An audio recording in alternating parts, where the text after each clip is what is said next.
part two. So going back from Casalte's blade, what happens is the fact that with this, my grandfather's story, when dealing with the peat dirt in the Central Valley, I incorporated stuff about there is a lot of problems with peat dirt, sickness that happens in Stockton and whatchamacallit, this whole Fresno area, this whole valley. There's a lot of problems with the peat dirt, with skin issues, with breathing issues. Then we go into chapter 7, chapter 10. Food stamps used to be red or purple. Now, I wrote that for the fact that in the 80s, food stamps were not EBT on cards. They were actual stamps that you went into the store being all embarrassed. You didn't want your classmates knowing you're buying your food with food stamps. In some ways it was a bad thing because people would have shame being poor, but on the other hand it kind of forced people to rise up.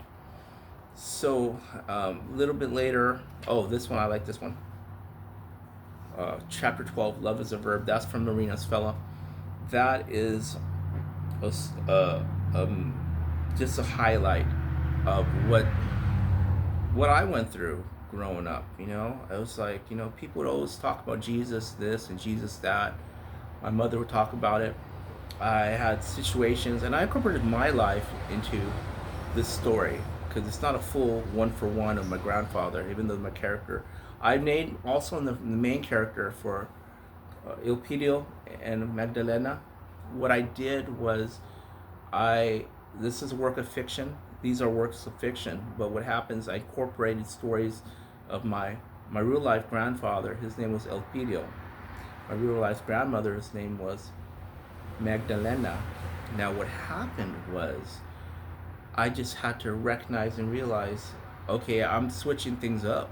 Stories that took place for one real life person, I'm going to put in a composite 3 characters in another, or vice versa.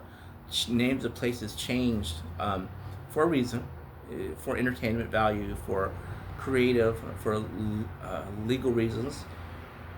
I also felt that sometimes it's important to just share what needs to be shared, and you could tell that Mark Twain said it this way: your your fictional story has to be more truer than an actual fiction or than actual truth. Because the thing is, people are going to believe it if it sounds too fanciful. Let's see. Chapter 14, our lineage, our history, our pride. Now, what happens with that? As a Christian, on one note, we have to let Jesus be our pride. On another note, as a Filipino American, a 3rd generation Filipino American, I have recognized and seen the invisibility where happened in the 60s, 70s, 80s, 90s, 2000s, 2010s, post-COVID era.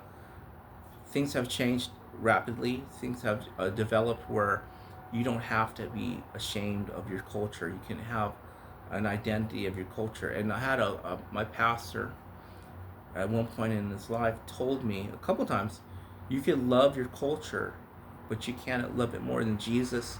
And you don't need to love everything about your culture.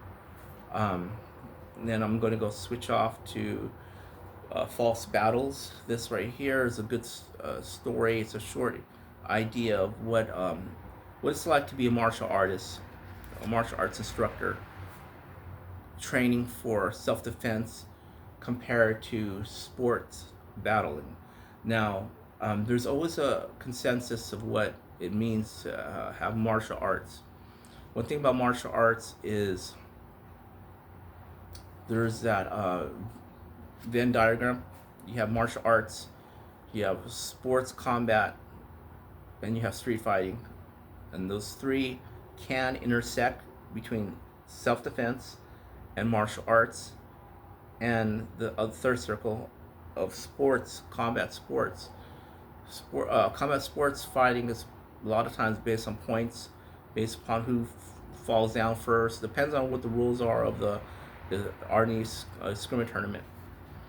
Then we go to Stockton Marina and the other marina. So, and I'm going to go. This is a long story. It was my first story. I wrote this one, Marina's Fella, in 2012, and that was a very beautiful story that took a lot out of me, but it also showcased a lot of things. Going forward, let's see here. Now the next story is called Casalte's Blade. That's the main story. See this story, Casalte's Blade? This one, Casalte's Blade, is based upon my grandfather, Elpidio, and grandmother, Magdalena. It was based upon a photo I saw one day. And somebody said, you know what?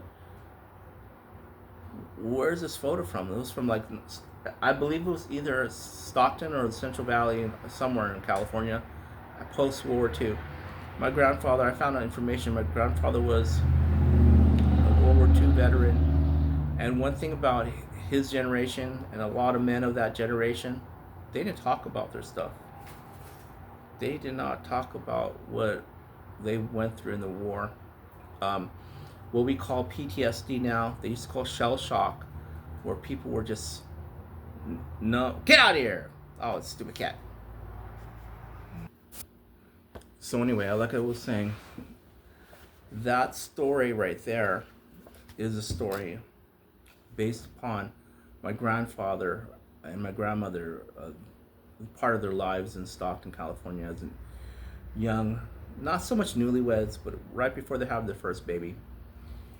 And I switched things around. It's not based upon my real grandfather, but I used my grandfather's real name, Elpidio, and my grandmother's real name, Magdalena. But their name wasn't Casalte. And that was actually my grandmother's maiden name, Casalta.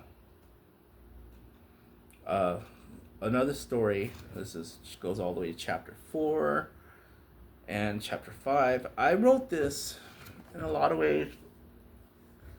My dealing, as a response to, I was dealing also with my medical health situations with the kidney failure, and I thought about it. The general hospital I'm at, where I'm doing my dialysis, that house was around for over 100 years. But the problem was, early on, or not really early on, in the 1930s and 40s, there was a lot of invisibility when it came to being Filipino American, being an immigrant. You weren't even considered American, you were considered other. And what happened is you're basically invisible.